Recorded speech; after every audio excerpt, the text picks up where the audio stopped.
Okay, good morning, everyone. I'd like to call to order the meeting for the neighbors of Dunn County here, February 22nd. And call to order, call the roll. We have Supervisor Leno, Supervisor Witzel in person, and we have Supervisor Lyon in by Zoom. And Supervisor Breslin is there too. Good morning, you guys. Morning. Good morning. So we're all here. This is great. Approval of the minutes. Let's take care of that first. Well, need first and a second. I'll second. Okay, we have 3 seconds, but we'll take Supervisor Leno as first and Supervisor Breslin as a second. Any changes or questions on the minutes? I hear none, so all in favor of approval of the minutes? Aye. Aye. Opposed? The minutes are approved. Carmen, is there any public comment? No public comments, and there's nothing at the request of the chair. Moving right down. And as usual, we get to Carmen real quickly. Number 6, Community Mentor Administrator Report.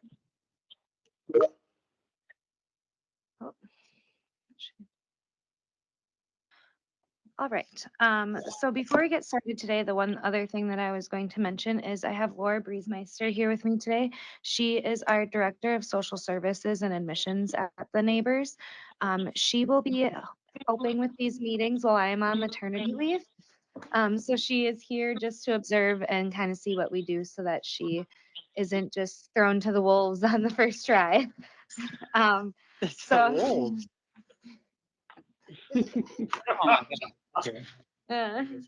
Yeah. So Welcome, yeah, Laura. if you have any questions or anything for Laura, she's been here for 10 years at the Neighbors. So we're lucky to have her, and now she gets to try some new things. All right, so we'll get started with the QA steering committee updates. As always, we have this as a monthly meeting. This month we had our pharmacy as a quarterly report. So that is one of the requirements that our pharmacist is part of that committee. And so he comes quarterly, not every month, and gives a report about anything that is pertinent for pharmacies. So let me just move some people quick.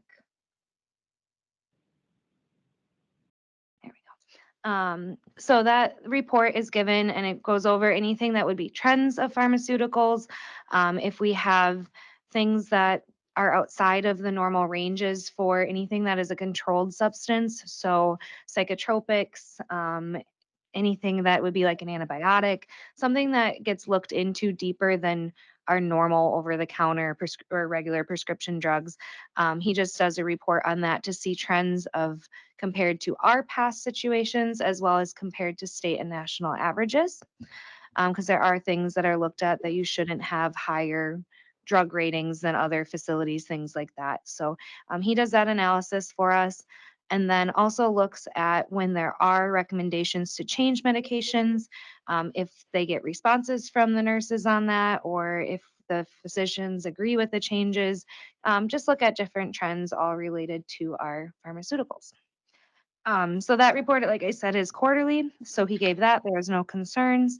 Everything looked pretty status quo with that.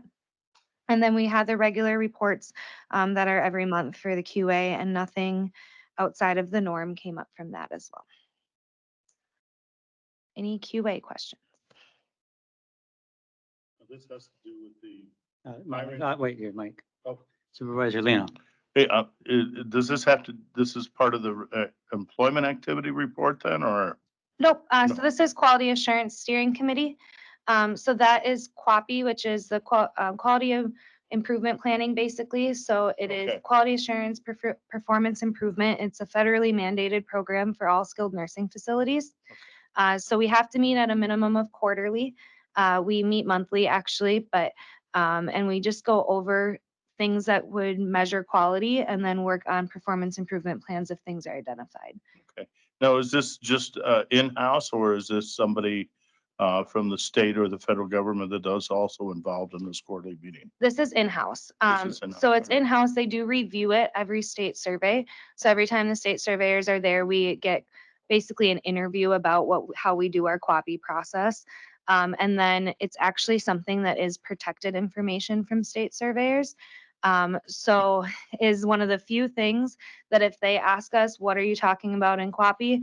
We don't have to tell them it, because it would be like, we identified something, we're working on fixing it, then we aren't required to say, this is what we're fixing, because then they would tell them what there might be problems with. So, There's a problem over here. you know, Yeah. That kind of thing. Okay, I so got it. we only have to share with them if it's something that could help us through a survey.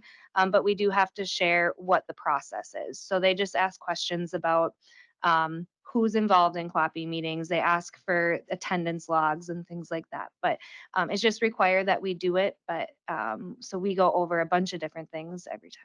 Okay, thank you. That's interesting, because you've given that report many times and Mhm. we kind of get it little by little, but that was a great question, because now it's kind of all put together. Yep. You asked questions I hadn't thought of.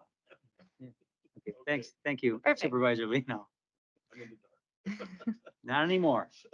I appreciate the questions, because because sometimes these things are just second nature to us. So we don't necessarily think about what other people might not know. So I appreciate it. All right, the next is the employment activity report, and Chris is on remotely.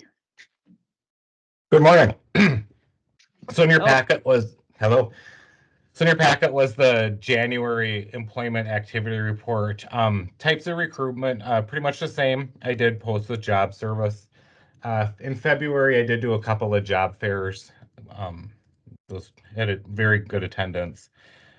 If we go down to number of interviews was 8, agency interviews was 7. So positions offered was 7 and accepted was 7. So it was a good turnout. If we go down to resignation reasons, there are a few. So educational, kind of a no reply back from an educational leave were kind of the other two. And then we did have a part-time nurse that had accepted a different position, kind of in a little bit different venue of nursing. So if we go down to open positions, then those were adjusted as such. We go down to work comp lost hours. We had another month with no lost time. And then number of shifts in January missed due to COVID type issues, 27 shifts or roughly 250 hours. And that includes missed hours from our agency staff, because those spots do need to be filled as well. So Anybody have any questions? Okay, now this is for January. Mhm. Do you have a little update for most recent due to all these turmoil? Yeah, I can give a brief update. It's specifically related to the HSHS closures and Prevea closures.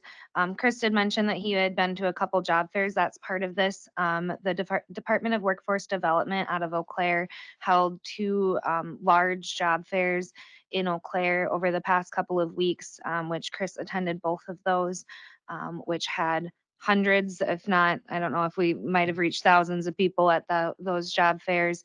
Hundreds of booths of people from all sorts of different healthcare entities across the Midwest, as far up as Duluth hospitals and all over the place. So very good attendance. There was a lot of people that lost their jobs through the HSHS situation. So we're trying our hardest to capture some of those people. We have, in addition to the job fairs, we held an open interview day actually yesterday at the Neighbors. Unfortunately, we didn't get too many people that came into that, but it's worth a shot. As well as we have another one, I believe, in the first week of March.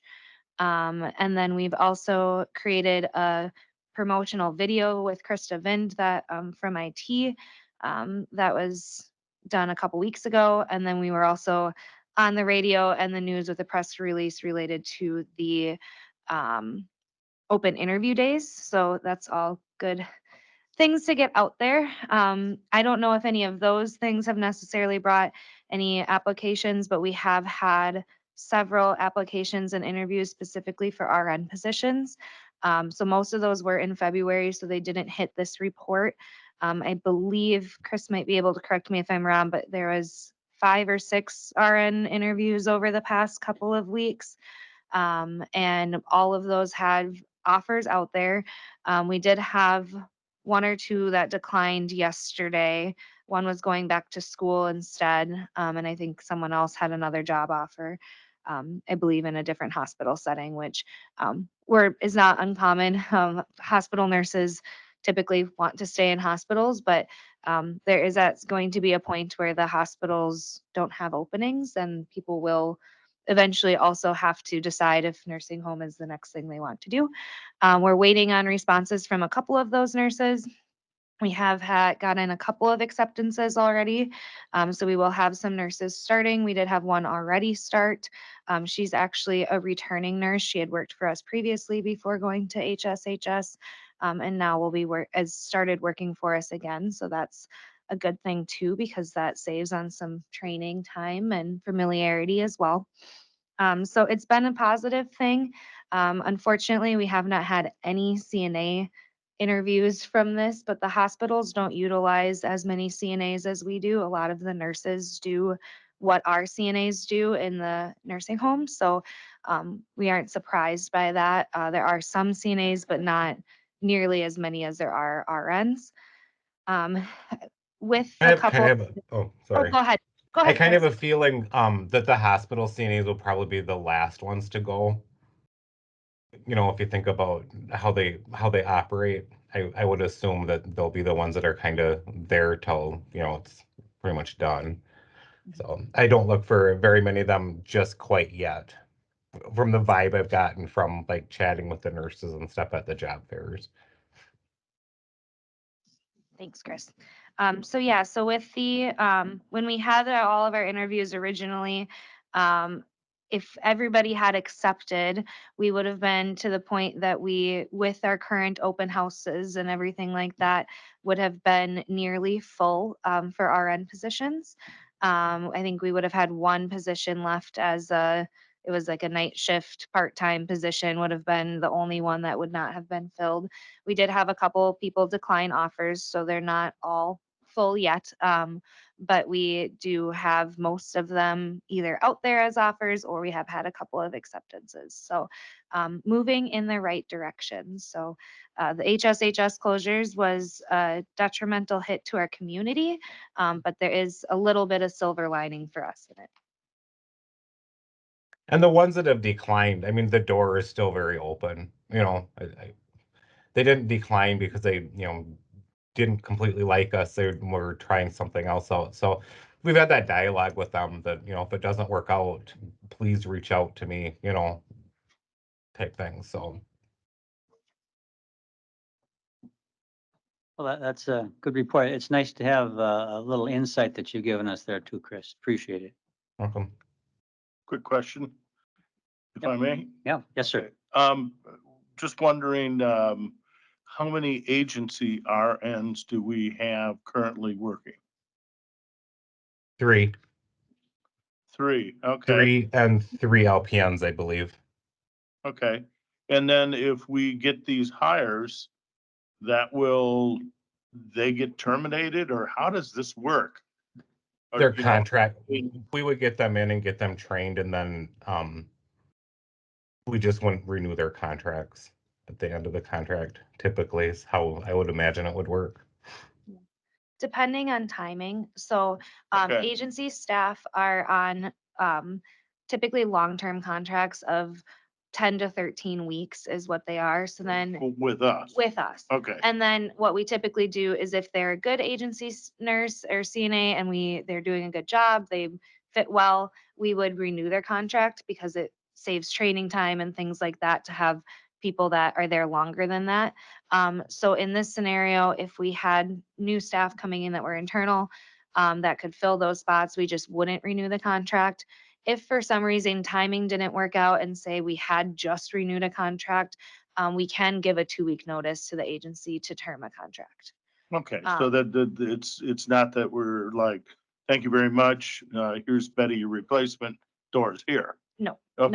no. Our contract with the agency has a minimum of a 2-week basically 2-week notice to them that we're no longer needing that person. Okay, all right. I just, I didn't want to all of a sudden have us in a agency situation, which we would prefer not to have. Yep. But at the same time, you don't want to kick somebody out the door and all of a sudden when you need them, they go, I was there, it didn't last long, Yeah. it was a good experience, that kind of thing. Yep. Okay. Yeah, so we have a contract with the agency that kind of goes both ways with things with how we get people in, how we turn people out. They're supposed to give 2-week notices. The only time that we end a contract without a 2-week notice is if there is some sort of disciplinary need. Mhm. Thank you. Great. Any other comments or questions from Chris or Carmen or anybody else on, I got a quick question. So just to understand this right, so if there's 36 total positions for CNA and 19 of those been filled, so we got 17 open yet that can be filled. That kind of how that works? So this is probably hasn't been updated. We probably need to look at that for this year's because I believe, Chris, did you update that with this year's budget? Because we don't have one household open, so that would lower our number of positions as well. No, I didn't. No, okay. now that you said that, I did not. Yeah, when I was just looking at that, I didn't catch that either. So, so it would be less than that because we don't have Arrowhead open. So we only, for 2024, we budgeted not fully open. So then it also means not fully staffed. So that number would be lower. Mhm. Good question. and, Corley, I look at that and I have to think it through every time too, what all that exactly means. So, Yeah. okay, great. Let's move on then to 7C, CNA training program. All right. So I just have a brief update about our CNA training program. We are moving forward with that.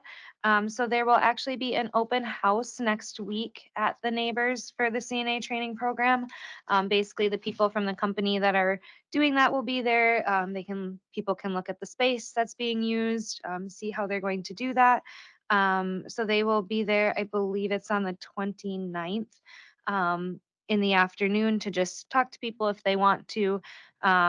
And have people come in. They sent out invitations to lots of people. The list was very, very lengthy, to basically all the other healthcare organizations in our area, the colleges, students from people, places, past students, things like that, so that they can get the word out there.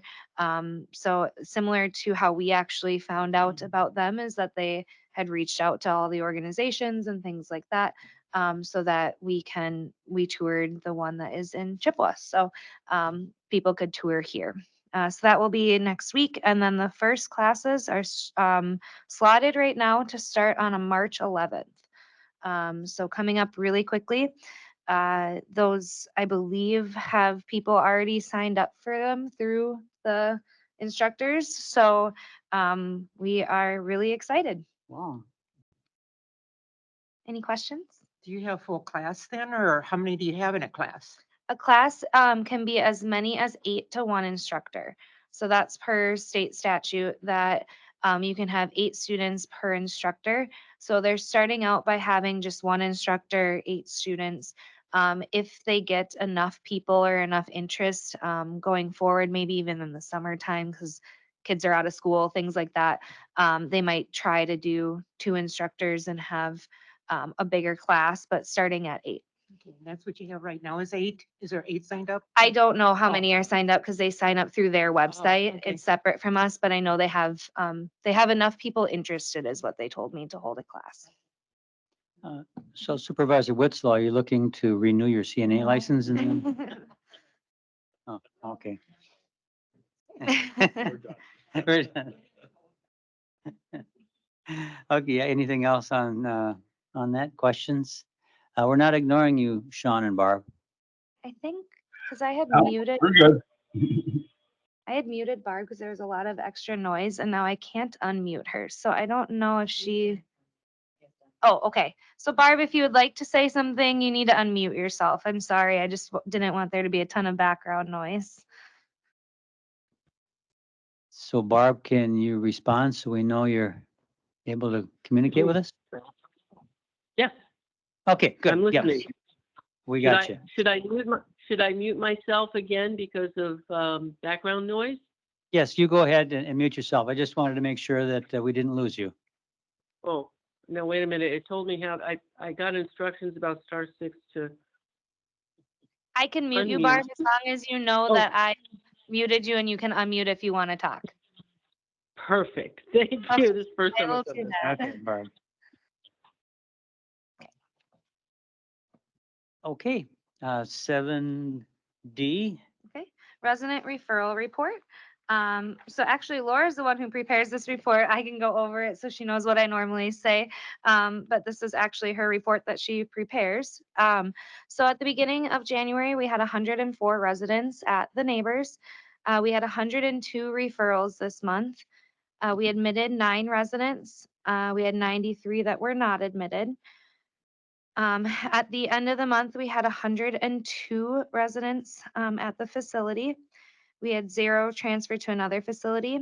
We had 6 deaths in January, and we had 1 person discharged home. Part of the reason for the lack in acceptance of referrals this month was that we had a COVID uptick. So that does limit our ability to accept residents. And primarily one of our household in Central, that is our short-term rehab household, which is Fireside, was in a COVID outbreak fairly consistently. As of today, they are not. So we can start admitting there again. But that made it very difficult to admit because the households that had openings were the ones we couldn't admit to. So that makes things a little difficult. Our setup is nice for that reason because when one household is an outbreak, we can admit somewhere else. But unfortunately, the ones that were in outbreak were all the ones with open rooms. With the exception of one of our memory care households had openings, but we didn't have people appropriate to move in there at that time. So that was the reasoning for a little bit slower of a month than we have been seeing. But we did have quite a bit of referrals this month as well. Any questions? Oh, looks good. That was 7D. Now we get on to Scott for the environmental facilities report. Good morning, everyone. So first thing to report, most recent, we had on Saturday, had a fire alarm go off. We had a heat pump that was putting some smoke out in Fireside. Smoke was coming out of the heat vent at the med room right by the nurse's station. Staff did pull the fire alarm. Fire department came, they checked things out and they believed it was the fan in the heat pump unit. Myself, Carmen, and Bob Weiss, who was on call, reported in. Bob and I checked things over and we did replace the fan on it. So things are looking good there. Staff did follow through like they're supposed to as far as pulling the fire alarm and evacuating residents. So went pretty good for a unplanned fire drill. So can you use that then as one of the ones you have to do for practice? Unfortunately not. Unfortunately, not. Brady still has to do his same number of fire drills. Yes, That's cool. That's nice to see it works though, right? it works. Yes, yes. The sprinkler system from the incident where the vestibule heater warmed up, it got it overheated and set off the sprinkler system. The head has been repaired. Ceiling has been repaired there. Brady checked into what was going on with that. He found that there is a line voltage thermostat for that unit. The wall that it's on is an exterior wall. And when he went, we figured we'd replace that thermostat with a programmable one so that we can turn that down on later hours when no one is around, public isn't coming through the doors. But when he went to replace that, he found that it was very cold in that electrical box. Probably lack of insulation got put around that box.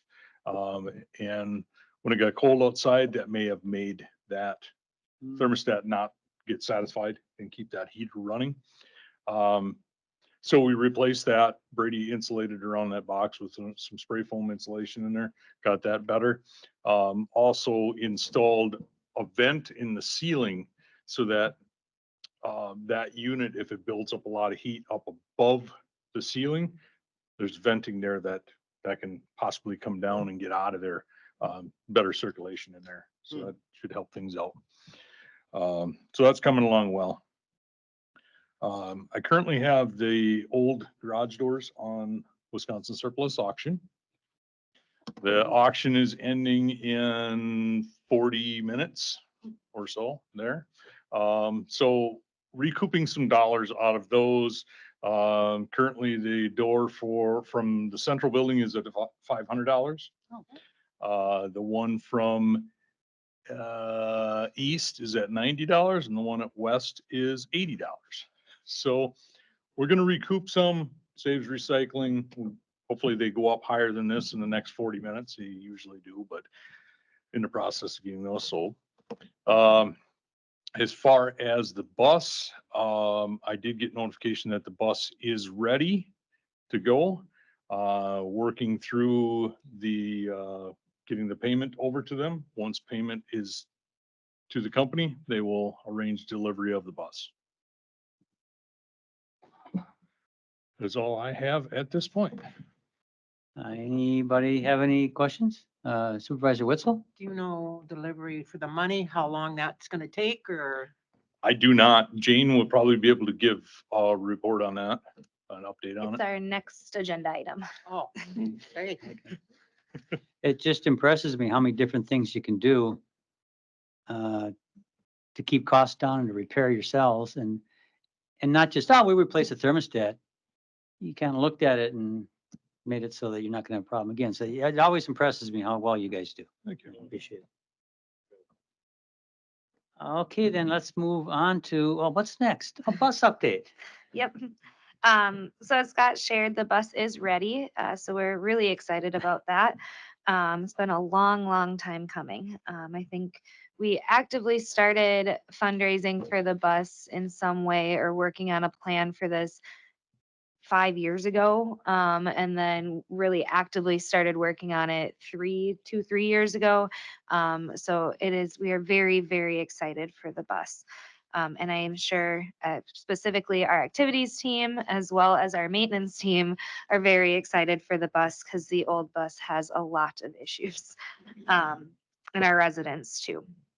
So I just got notification from Jane this morning that a check is being sent out to the company. She said it should go out in the mail tomorrow. So that'll go out over to the company. And then after they receive that, they will schedule a delivery date. As Scott had mentioned, I'm not sure where it's coming from. Do you know, Scott? Missouri. Missouri. Okay. So hopefully not a super long delivery time frame from Missouri to here. So we will have a bus very shortly. So that's exciting. And in terms of the financial part of this as well, that is one of the action items that we'll talk about a little later. I gave you guys a handout that is carry forward. It's more of the logistics, I guess, of how we make sure that all the money that has been raised and budgeted and the grant funding and all of that kind of stuff all gets put into the right category on the 2024 budget so that everything that goes through comes out of the right places because there's several different funds that had bus funds in them between a grant from the ADRC and transit, our fundraised money, as well as there was some funds from our very first year of fundraising, which was 2021. Some of that money ended up in a separate account in the general fund because it was before we had it's set up to have a deferred revenue account and things like that. So that's all been accounted for, but that'll be on the resolution later on. But that's basically has to be signed for carry forwards to go to county board this month with or next month with all the carry forward requests. And it'll just make sure that all of the money is in the proper accounts. And then also a fun update with the bus. We will also be doing a naming competition for the bus. We're going to put it out there for staff, residents, things like that to come up with a name for our new bus, so that we can, we're not, depending on the name, it may or may not say it on the bus, but we will have a name for it. For those of you who have been here a long time, the bus prior to the one we have right now was called the Sunshine Express.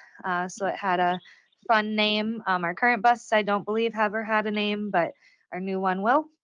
And then we're also planning on hosting some sort of open house bus thing for its maiden voyage, as that we are planning to invite the local community members, organizations, businesses that helped us contribute to the bus. We could not have gotten a new bus without the support of our community. We had countless businesses, individuals, organizations that either sponsored events, gave donations, gave financial donations or items to be auctioned or to be raffled, things like that. So we really want to say thank you to our community. And then our plan is to do basically a day of rides for residents so that we don't have any fights over who gets to ride on the bus first.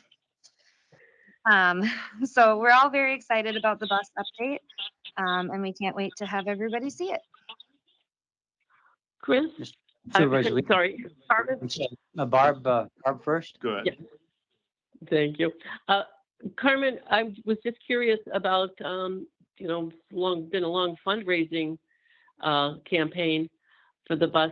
What did you find was the most lucrative fundraiser? I would say every year we had a golf outing. Every year we have done it the last 2 years. That's probably been our biggest one item fundraiser, or one day fundraiser that included the golf itself. We got a lot of sponsorships for that. And then we did basket raffles with that. So it's definitely our biggest fundraiser in terms of work and effort to have it happen. But it definitely brought in the most money. One of the things that actually brought in a ton of money for the fundraising efforts that was pretty simple was our lunch sales. So those are not overly difficult to do. It takes a lot less time than doing a big event, and those brought in a lot of money. You just have to do a lot more of them to get the same amount of money. And we do plan on continuing doing those. We have one this month. This month, next week.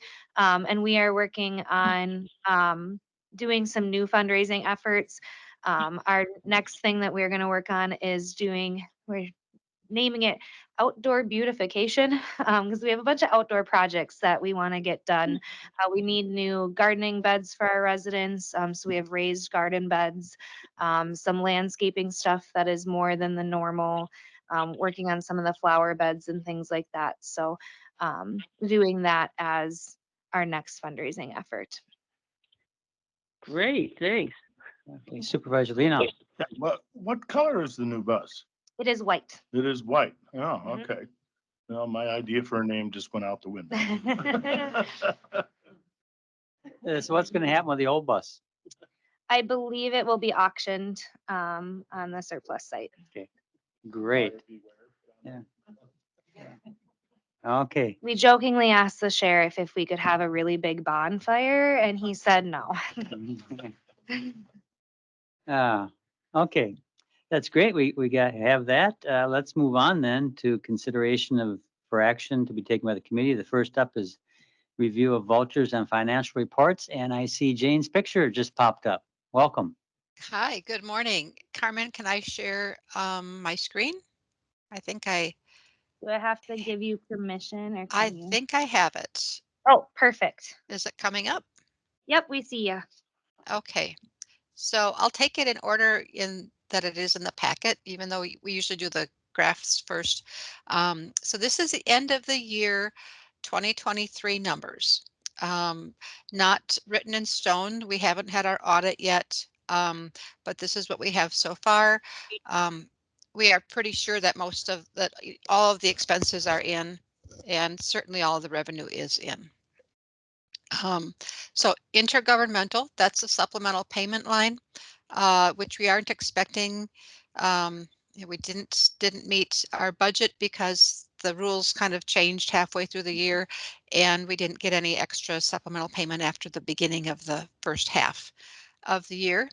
And we won't be estimating much for 2024 either, because if you see the rates for the public charges, that's our room and board charges, we had budgeted 13.5 and we came in at 14.2. So basically the Medicaid rates have increased to compensate for this loss of supplemental payment. It kind of goes hand in hand.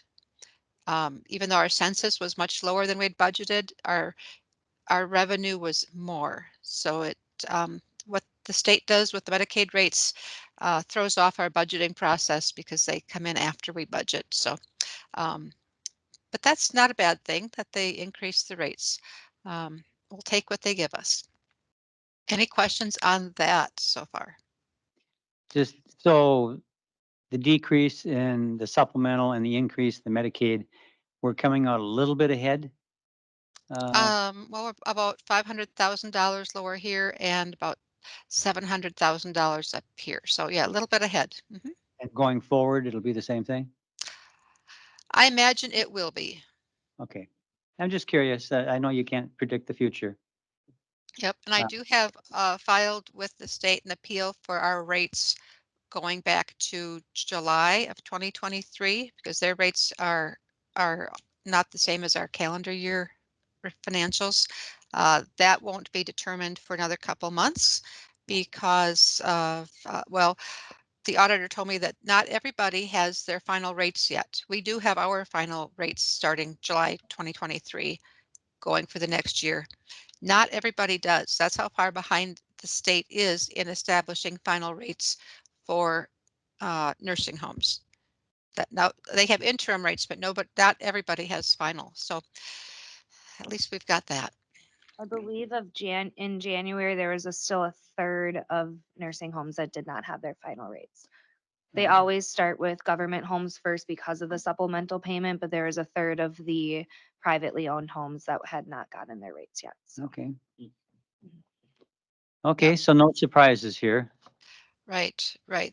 If anything, that could be higher, but we would post that as revenue for 2024 because our books are closing now. So, so this is how it looks for now for 2023.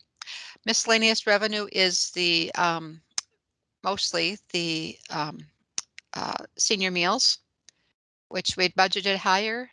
And I think the budget actually had some bus money in there too for miscellaneous revenue. That the bus money did not go into our revenues for 2023. The bus donations went into deferred revenue, which takes it off of this spreadsheet and puts it into the non-cash spreadsheet. It's the balance sheet basically that we kind of save it out there. So the bus donations won't come in as revenue until 2024 numbers. So that's why this is pretty much truly the senior meals, which matches what we've had in the past in 22 and 21. Pretty stable there. Interest, not quite sure why it is higher here. We have been posting interest due on some late accounts. Fund balance applied has not been established yet. That would probably be, the equal to our negative bottom line in the end. Donations, these donations of $819 are miscellaneous donations to the activities department and can be used for immediate needs for the residents and activities that are not bus related. Salary and fringe and agency staff. Looks like we had budgeted we budgeted 10 million plus 9 for agency staff, and the actuals came in at 12. So we're higher in our actual staffing cost, higher in revenue, higher in staffing cost, and lower in operating expenses than we had planned by 5 million or 500,000, excuse me. So basically, we've had an increase in revenue, increase in staffing, a decrease in operating expenses compared to budget, and ended up then with a bottom line of $595,000 in the red.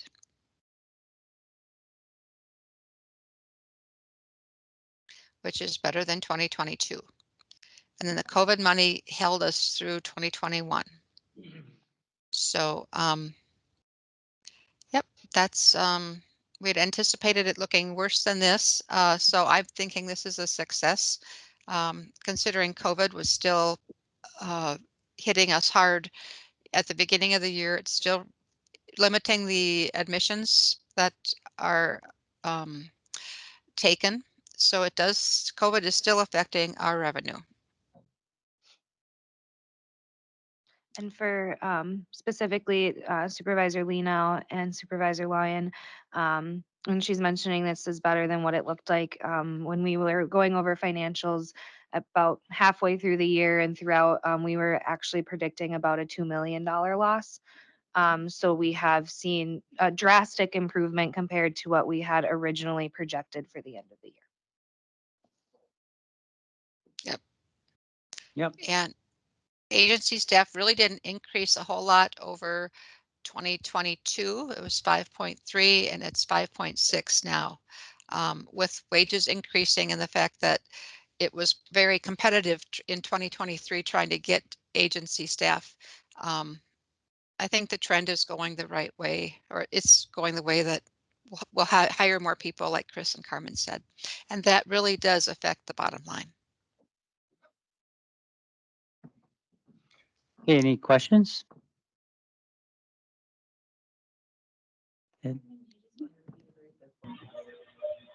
Barb, you have a question?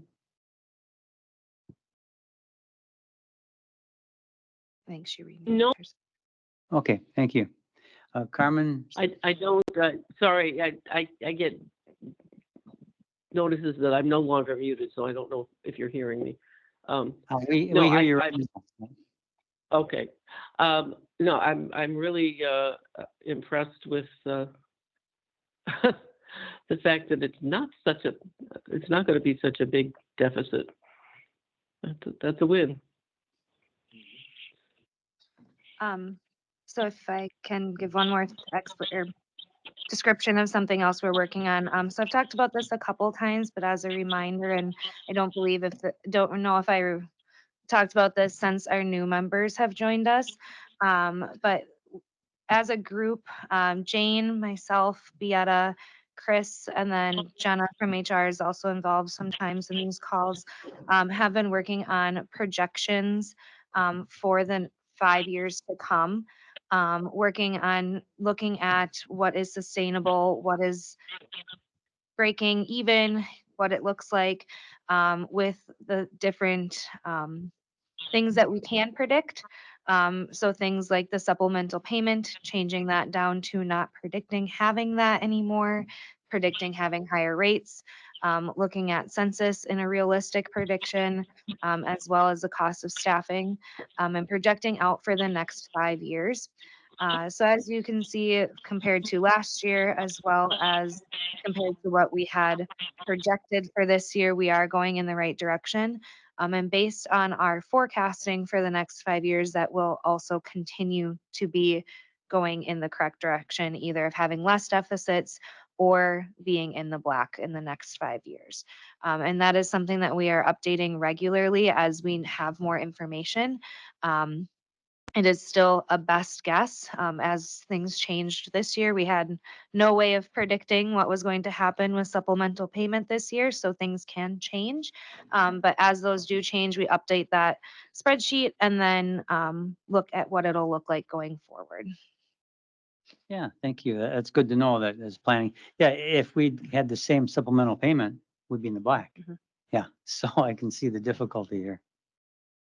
Okay, great. And I'm glad that group is going. Chris, thank you for being so involved. Jane? Okay, here's the detail of the Did I miss a page? Nope, agency staff. I can make that bigger. Broken out by CNA, RN, LPN, and by building and year-to-date actuals. The synopsis at kind of the bottom of the page equals that 5,000,006. And we must have had an error in that it pulled that blank line. But according to budget, of course, we budget differently than actuals. We budget for a full staff of direct hires and then budget the excess over to the agency staff. So the budget part doesn't really match the projected and the actuals as far as that goes. Nursing staff, you'll see in the future, we are breaking out these by category. Instead of just lumping them all into nursing, we did something different with our software, our ERP software, that we're going to put people's wages in a CNA, LPN, and RN category, so we can split those out for the cost reporting instead of manually doing it at the end of the year. And I have to ask Chris, is this person a CNA? Are they an LPN? So this will streamline where things are posting, but it'll make the report a little bit longer. And that's why you get the negative numbers here. It's taking it out of nursing and splitting it out into these other categories. So that's a change that came at the end of 2023. We tested it in November, it worked, and then we moved the salaries to their home bases. You'll still see things in nursing, but that's just for sorting. So the numbers are the same. And then the all staff nursing, this is just the total of agency and nursing together.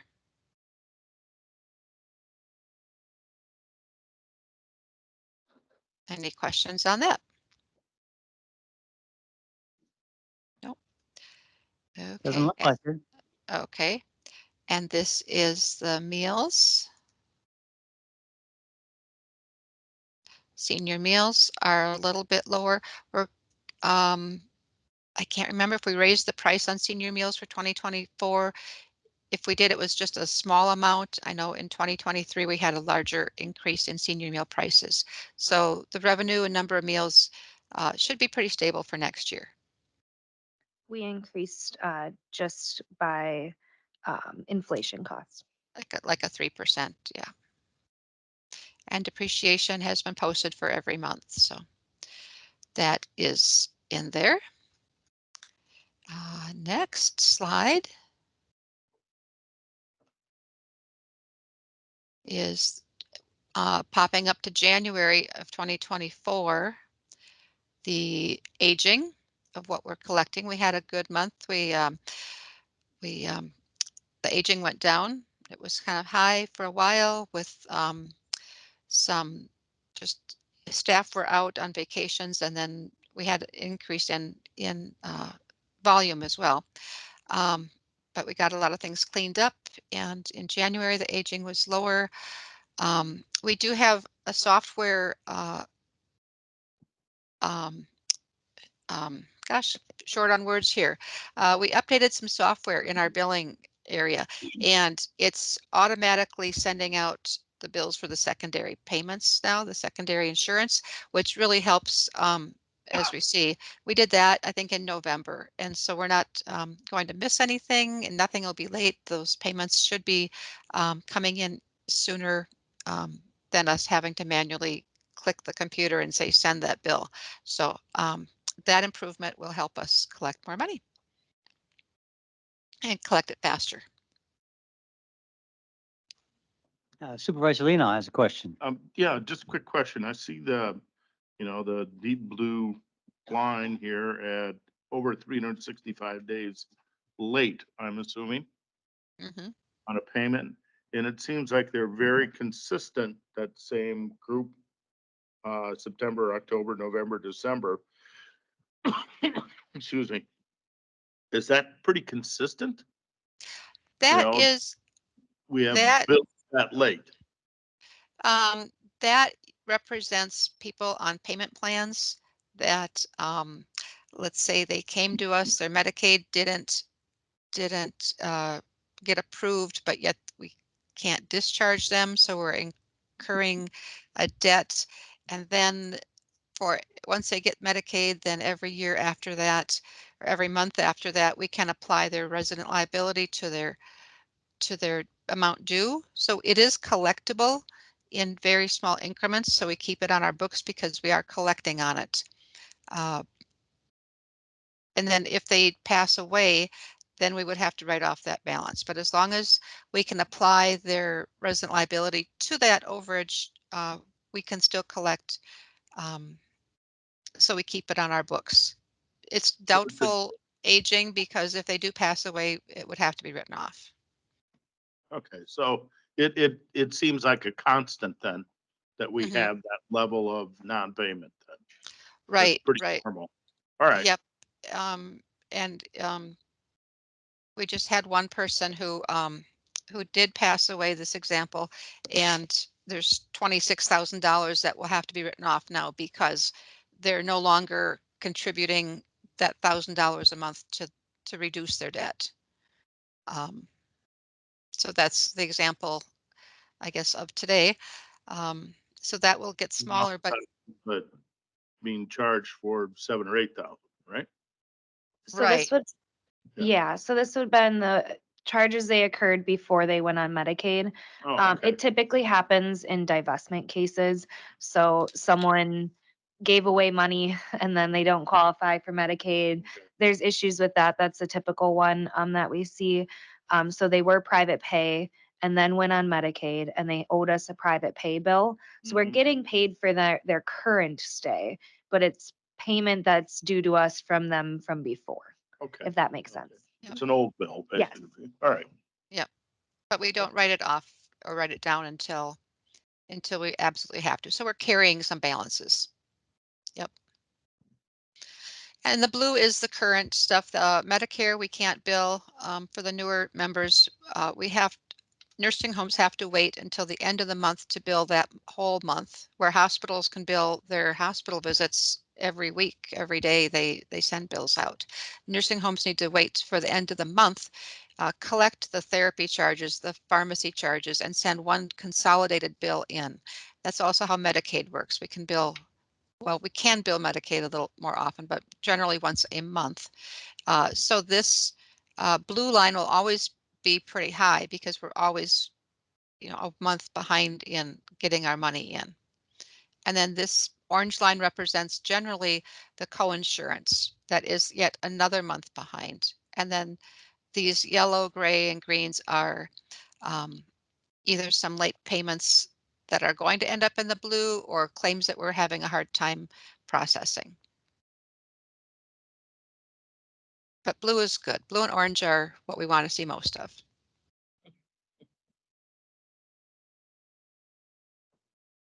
Okay. Thank you. We can continue. Okay. And then there's census. And I started this over for January, entered our new goals for the year, how we've budgeted. Medicaid, we have a little room to grow there. We have an excess, we've got more private pay than we were expecting. However, when I made this chart, we had a couple Medicaid pending people who were coded in as private pay. And after I did the chart, they were awarded their Medicaid. So next month, you might see this January number different because their pay sources have changed. So to Medicaid. VA is healthy, and Medicare, we could always use a few more Medicare people. But Medicaid is right now the best payer, so we're doing well with that distribution. Questions on census and pay sources? I don't see any. Okay, and then we have the vouchers. What you'll see here is some negatives in prepaids.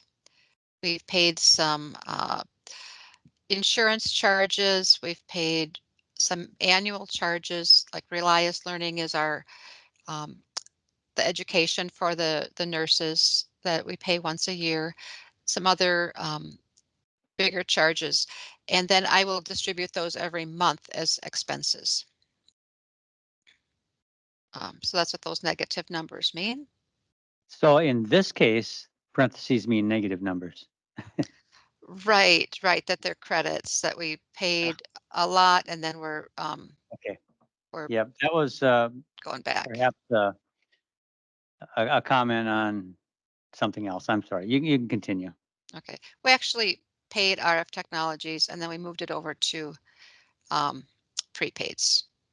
And then we'll distribute that throughout the year. That helps with our forecasting once we get to January or the 2024 forecasting. There's all the vouchers. Any questions on that? They go on forever. Supervisor Lee, now, do you have some questions?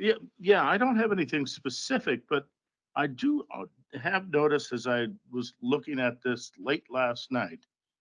And I see that we have uh, 4 different distributors for foodstuffs. Okay. And I'm kind of wondering, all of these distributors, at least to my knowledge, provide all these different things. It- wouldn't we get a better deal if we just deal with one company? No, actually. So Okay. we cost them by the cost of the item. So we get some things from some distributors and some things from others based on cost. So if Cisco, for example, chicken breasts are more expensive on Cisco than on Reinhardt, we Mhm. get chicken breasts from Reinhardt, but then Cisco's meatloaf or what, I don't know, some example was more cost prohibitive there, we buy it there. So we have contracts with both of them for delivery dates and things like that. Those are the two big ones. The other two distributors are for very specific things. So I believe it's probably still says on their Bimbo Bakeries, which everyone gets a kick out of. That's for bread. So they distribute bread on a regular basis. And then also the other one is a dairy distributor. Okay. So I'm just, so when we're looking at what we're buying, we're looking at it on a weekly basis, monthly basis, quarterly basis, Sure. or all of the above? All of the above. So we actually have multiple shipments every week. So there's two main orders that go in every week for the bulk of the items. Bread and dairy is a little different since those are smaller distributors, but for Cisco and Reinhardt, it's twice a week that we have an order go through. Our calendars for menus are put out on 5-week cycles, and then they go through two sections a year. So every fall there's a fall summer menu and then or a spring summer menu and a fall winter menu, and then those go on 5-week cycles of what's on the menu. So the menu doesn't repeat until it hits the 5th week, Okay. so that residents aren't eating the same thing every day. And then those change twice a year, based on seasonal. So some things are ordered really standardly. For example, like we always have deli meat and cheese and things like that are pretty standard orders, eggs, bacon, and then things would be ordered based on what's on the menu. And that also does include senior meals as well. So that's ordered separately. We have to do that as a separate order, put in so that it can be coded appropriately so that it goes to the right cost center. And different things are ordered for them as well compared to us because there's different dietary standards for both the skilled nursing and the ADRC too. And who within the organization makes these requests? The cooks, that they directly connected up with Reinhardt and Cisco, or do they just make a report to you guys and then you guys make these orders or what? There's a dietary manager and a dietitian. So the dietitian and the dietary manager work on the menus itself. Okay. And then the dietary manager is the one who does the orders with our lead cook as well. So the kitchen staff does report if there's like a quality issue with something with food. So say they tried a new kind of frozen vegetable and it didn't cook properly, or there's something that's off, they would report that to their manager, but he is the one who does the actual ordering. And, of these group of delivery people, they're all pretty much the same, on time, orders filled, all that kind of stuff. Yep. Yeah, that's, just had a kind of a question there when I saw so many providers, and Mhm. I would thought maybe there would be a scale, some type of, discount if you all came with us or something like that. Yeah, not normally. So there are some things related to like group purchasing organizations, and actually both of those main distributors, the bread and milk ones are a little bit different, but Cisco and Reinhardt are actually both part of group purchasing. So we do get discounted rates from them as well. Right. Thank you.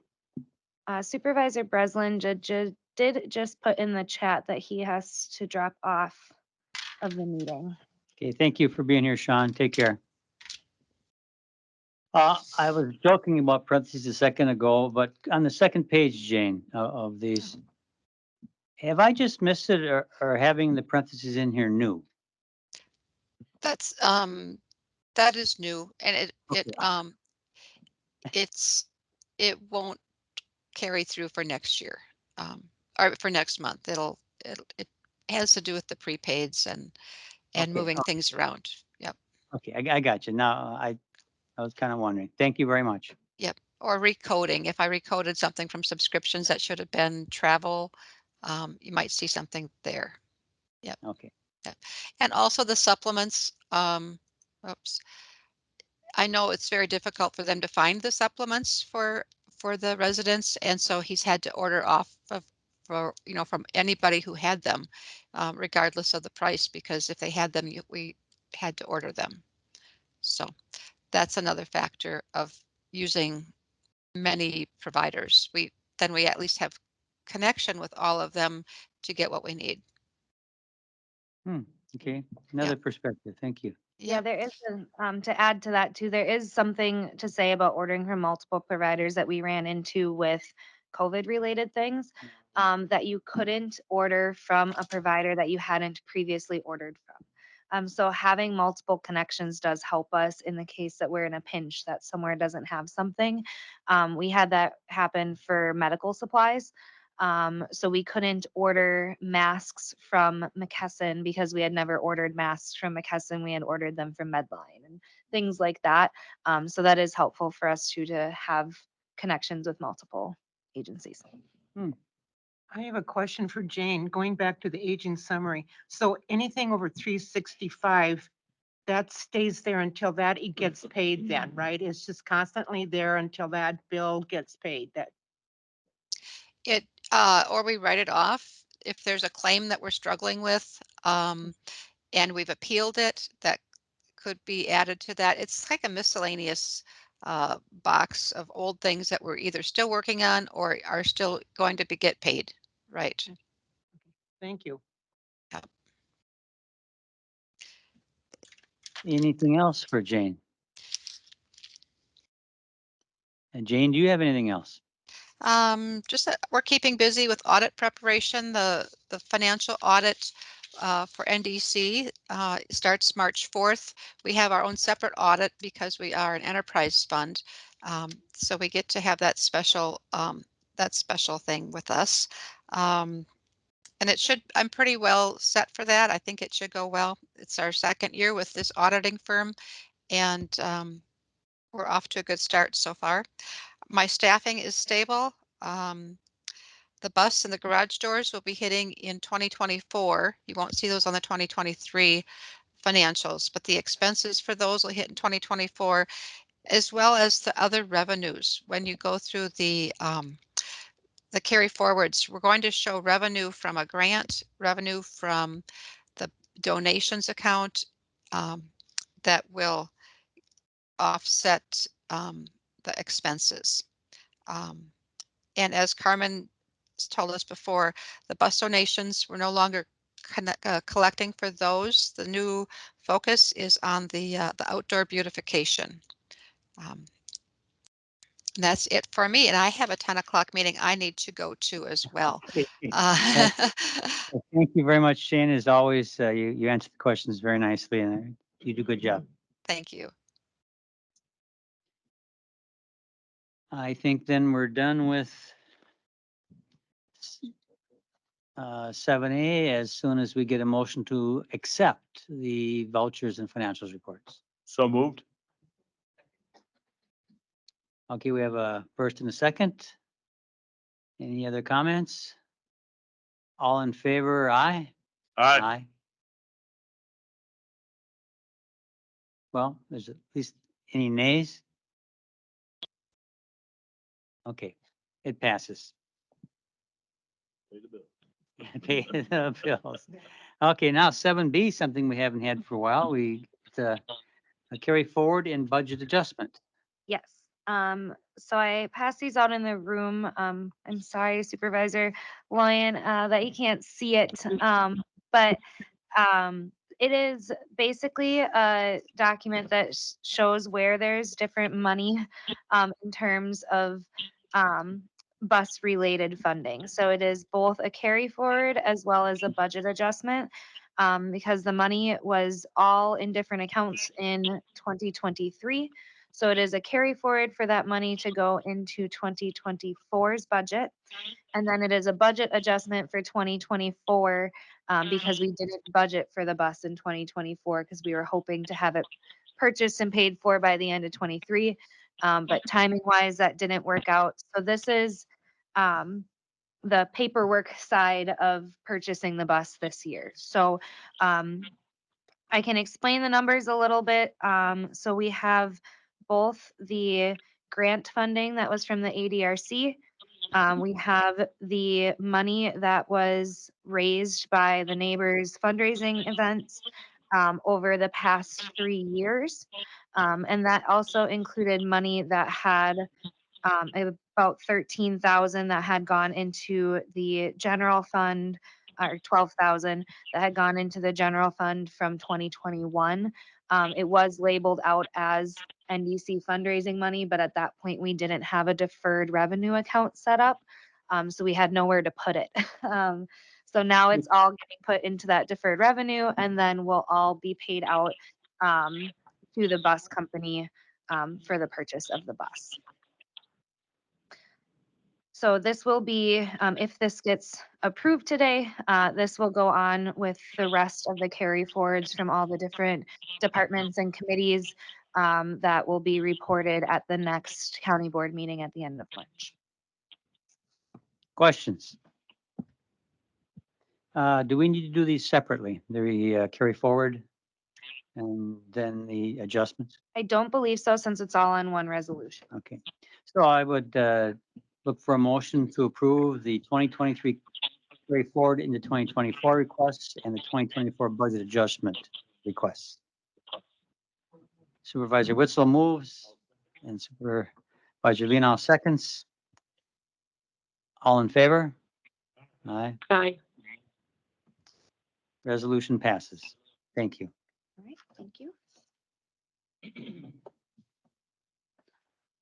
Okay, now we go to, it looks like closed session number 8.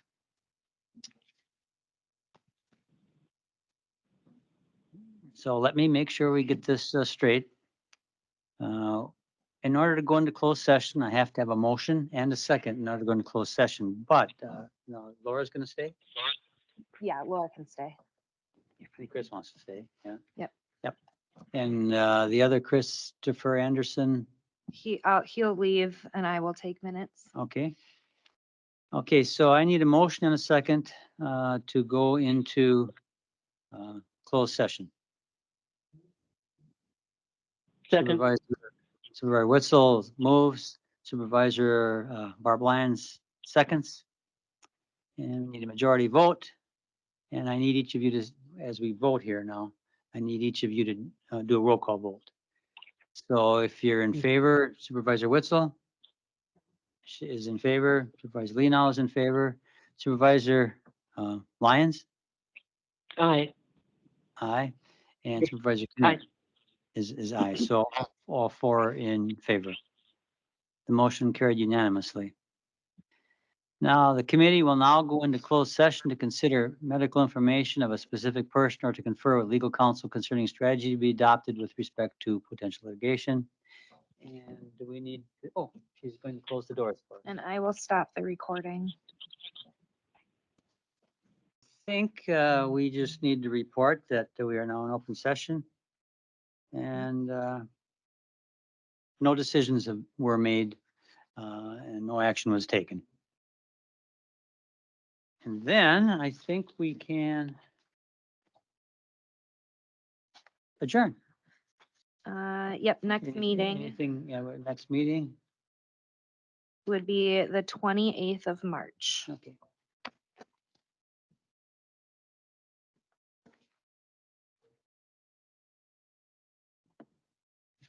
Any other announcements or anything? Just Laura, you sat through our longest one. So thank you for being here. I appreciate it. And we are adjourned. Right. And you sat through this one and yesterday.